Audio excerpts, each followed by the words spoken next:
Good morning, children. Again, we are here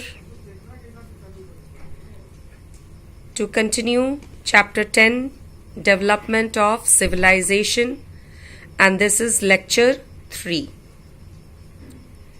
In my previous session, we discussed about the city planning, which was divided into two parts, citadel and lower town. Citadel, central part of the city, which was the city was being made on a raised platform. At a higher level, this citadel was found, and it consisted of important buildings like Great Path, Granary, and also Town Hall.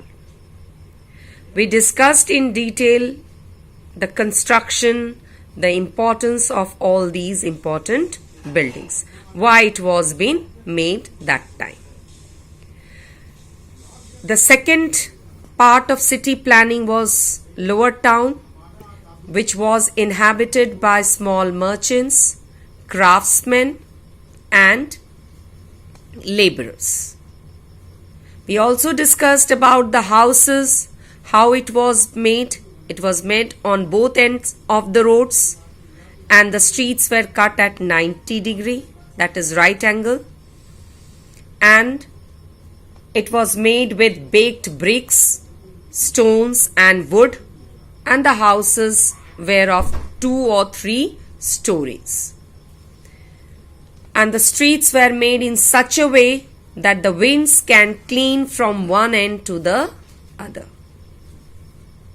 Today we are going to discuss the drainage system of Indus Valley civilization.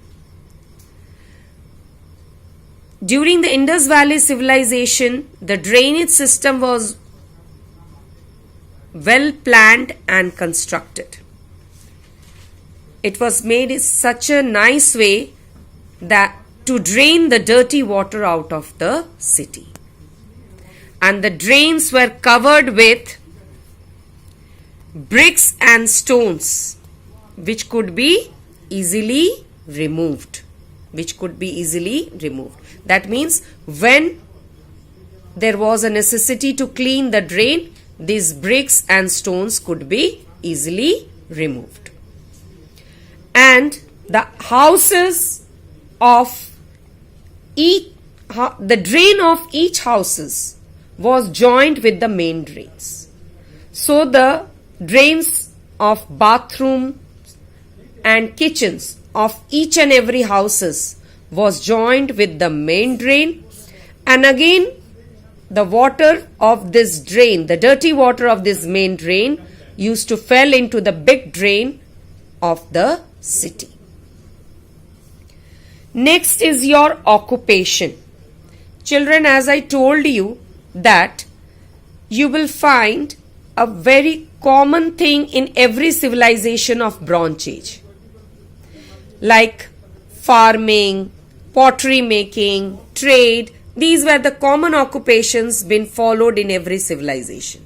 So here also in the occupation, farming, weaving, pottery making, toy making, trading, that is export and import of items, was been prevalent there. The soil was so much fertile there that the crops were grown over there. And which were the main crops there grown? Cotton, wheat and barley. So the cultivation was done very nicely because the soil was very fertile, and also the farmers knew the different methods of irrigation. How to irrigate the fields, how to water the fields, they knew it very well. And canals, reservoirs, wells were constructed there for storing the water. Even the farmers used equipments or you can say weapons were used for farming. That is plough, sickles. So we cannot say that the farmers were outdated. They were using these machines, these weapons for farming. And as cotton was grown in a very large scale, so it promoted textile industry. What it promoted? Textile industry.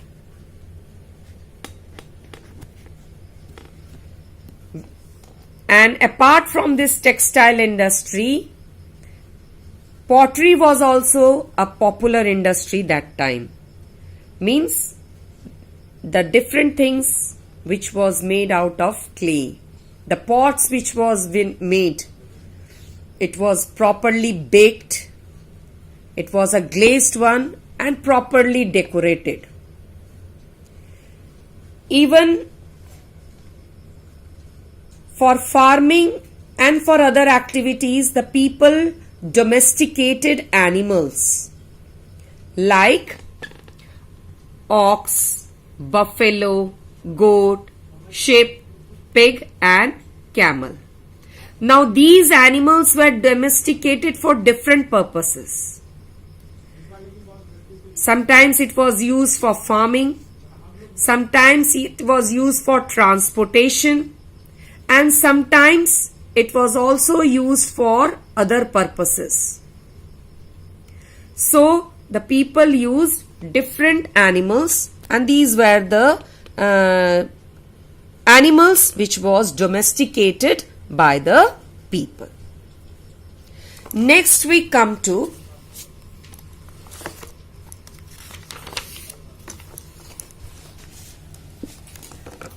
the Indus Valley were very much expert in making terracotta.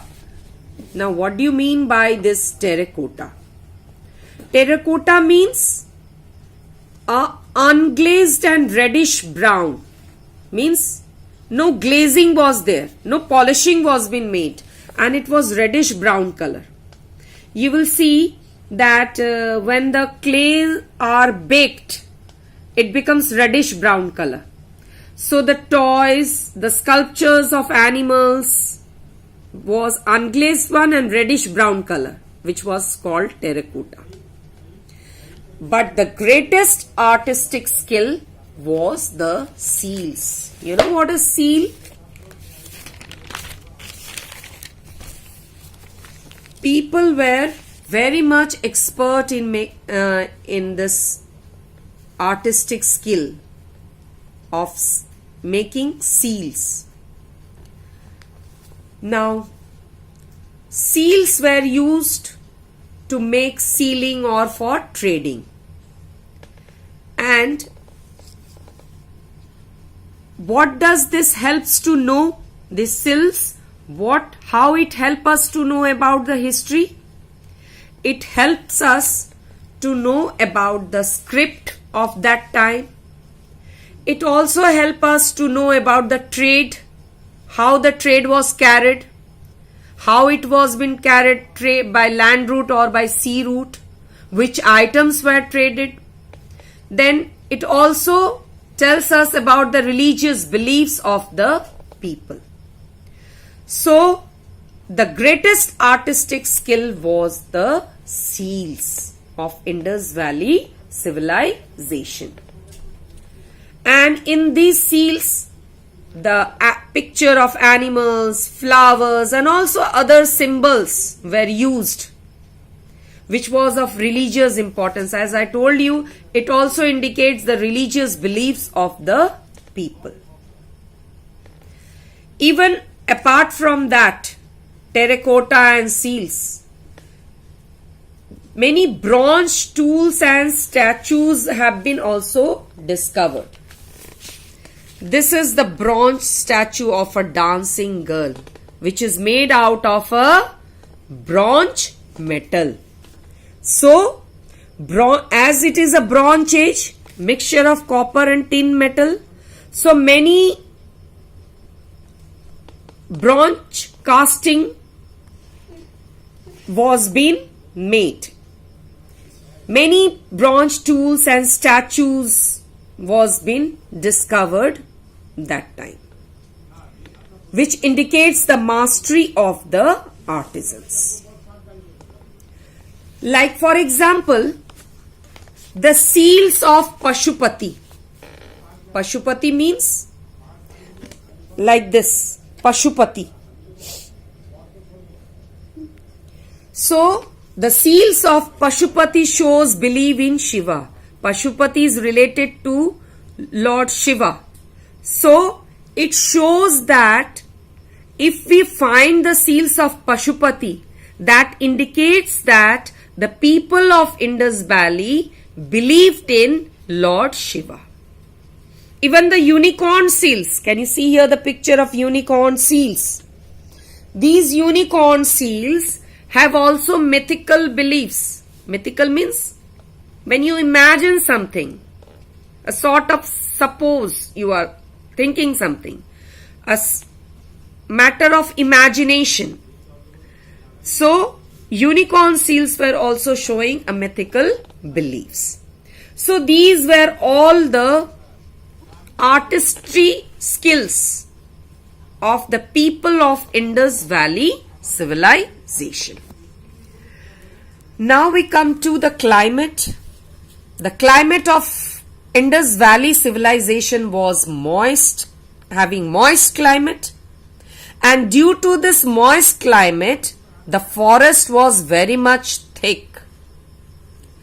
And due to the thick forest, thick means very dense, and due to this thick and dense forest, it provided timber. Timber means you will see like this logs of wood. Logs of wood. So this type of timber was being provided from the thick forest for making kilns and for building boats. Kilns means that when in an oven you bake something, or it was also used for drying the wood. So it was used for kilns and for building boats. And for what purposes boats were used? Boats were used for internal and external trade, because that time mainly the trade was carried through sea and land route.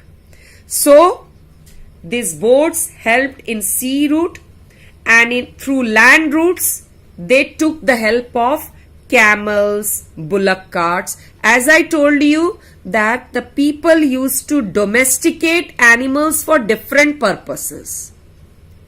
They used those animals for farming. They also used it for transportation, land transport, and they also used for different purposes, for carrying the things from one place to another. Then also the wool of the sheep was used for different purposes, because weaving and spinning was also very much prevalent during Indus Valley civilization. Next is, apart from this trade, the people also used weights and measures of slate and stones. Nowadays you will see electronic weighing machine is there, but that time stones were used. Even nowadays you will also see that like this you will see some weighing machines, 5 kg, 1 kg, like this. So these are the stones. So that time also weights and measures of slate and stones were used. And where do we find these seals? We find these seals, even the seals of Mesopotamian civilization, excavated from Indus sites. What does this mean? That the seals which were used in Indus Valley civilization, even the seals were also used in Mesopotamian civilization, which is the modern Iraq nowadays called. And the seals of Mesopotamian civilization has been found in Indus Valley, which proves that there was a close contact of trade relations between these two countries. If we find something of other countries, those things present in our country, what does it prove? That there was a close connection of our civilization with those Mesopotamian civilization. And this has been proved by the remains found at Lothal in Gujarat. If we visit Lothal in Gujarat, we will find the remains of these seals there, which proves that Indus Valley had trade relations not only with Mesopotamia but also Egypt and other countries. So we cannot say that Indus Valley civilization was aloof from other or separated from other. We can say that Indus Valley civilization was linked and been related to other civilizations of that period. So children, these are all about this Indus Valley civilization. Up to here I stop. Again in the next lecture we will continue. One homework I am giving you, that you have to draw the picture of these seals in your history copy. So what is your assignment? That you have to draw the picture of the seals in your history notebook. Thank you.